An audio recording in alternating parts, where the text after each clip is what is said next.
Hello दोस्तों, सभी को राम राम। तो कैसे हैं आप सभी? आशा करता हूँ सभी अच्छे होंगे। हमारी लाइफ में पिताजी का चले जाना एक सदमे से कम नहीं है, क्योंकि हमें पता नहीं था कि हमारे पिताजी हमें छोड़कर इतनी जल्दी चले जाएंगे और वो हमारे पूरे परिवार को अकेला कर गए। लेकिन उन्होंने काफ़ी हद तक अपनी चीज़ों से लड़ा। 3-4 साल से बीमार थे, चीज़ें सब ठीक थी, नॉर्मल थे, इनका इलाज भी हो गया था, अच्छे ठीक ठाक रह रहे थे।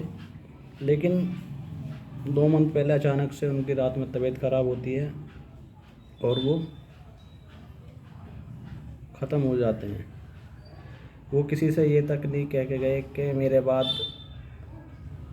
तुम कैसे रहोगे, या मम्मी से भी बात नहीं करी कि मेरे बाद तो इनको कैसे संभालेगी, कैसे इनको मैनेज करके रखेगी, कैसे अच्छे से इनको लेकर चलेगी अपने साथ। कुछ बात नहीं करे। मेरे पिताजी इतने अच्छे थे कि मेरा और पापा का बॉन्ड ऐसा था कि एक दोस्त की तरह, बाप बेटे की तरह नहीं, दोस्त की तरह। मैं उनसे हर बात में हंसी मजाक, लड़ाई झगड़ा करता था ऐसे ही। तो वो चीज़ें अब याद आती हैं। पिताजी के चले जाने के बाद वो काफ़ी कुछ छोड़ गए हैं और काफ़ी कुछ अकेला हो गया है। तो मेरे पिताजी की एक शॉप थी, वो भी मेरे पिताजी छोड़कर चले गए। आपको मैं दिखाता हूँ, ये उनकी मशीन है। आप मेरे पीछे देख रहे हैं, ये मशीन है पिताजी की। अब इस पर एक टाइम था इस पर मेरे पिताजी बैठा करते थे और वो सिलाई वगैरह करते थे। आज ये खाली पड़ी है।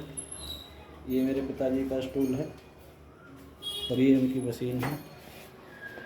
तो उनका जीवन में होना कितना इम्पोर्टेंट है, इस चीज़ का एहसास उनके चले जाने के बाद हुआ।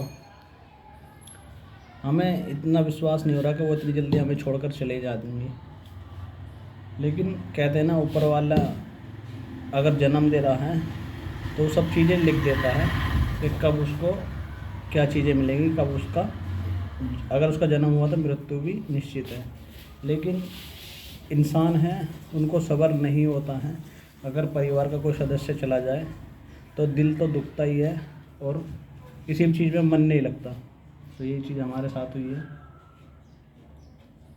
तो भाई मैं तो बस यही बोलूँगा, जिसके भी माँ बाप हैं पास, वो उनकी कदर करो, उनकी सेवा करो।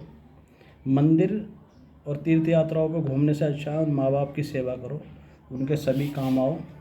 जो उनको चाहिए, जो उनको अच्छा लगता है वो उनको ला के दो, उनकी सेवा करो, उनका सम्मान करो, उनको अपने पास रखो। क्योंकि मैंने अपने पिताजी को खोया, मैं जानता हूँ उनका चला जाना कितना दुख चुभता है।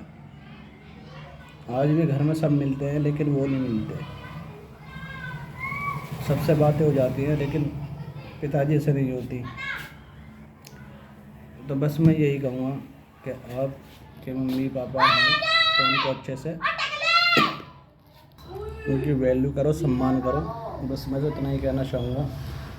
बाकी आपका व्यवहार है, आप कैसे रखते हैं, कैसे रहते हैं। कहते हैं ना, जो दोगे वही लौट कर आएगा। तो इज्जत दोगे इज्जत, और धोखा या किसी को सताओगे तो वो चीज़ आपके पास घूम कर आनी है। क्योंकि हमारे कर्म ही हैं जो हमारे पास वापस आते हैं। ये कोई किसी का बुरा नहीं करता, ना बुरा चाहता है। बुरा होता है तो आपके कर्मों के हिसाब से। अगर आपके कर्म अच्छे हैं तो आपके साथ कभी गलत नहीं होगा।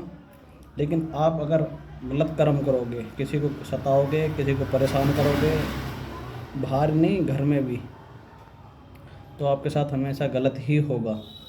जब तक कि आपके कर्म बराबर नहीं हो जाएंगे तब तक आपके साथ अच्छा नहीं होगा। अगर आप गलत नहीं करते हो तो आपके साथ भी गलत नहीं होगा। आज के लिए इतना ही। मिलते हैं आपको एक नई वीडियो के साथ। तब तक के लिए जय श्री कृष्ण।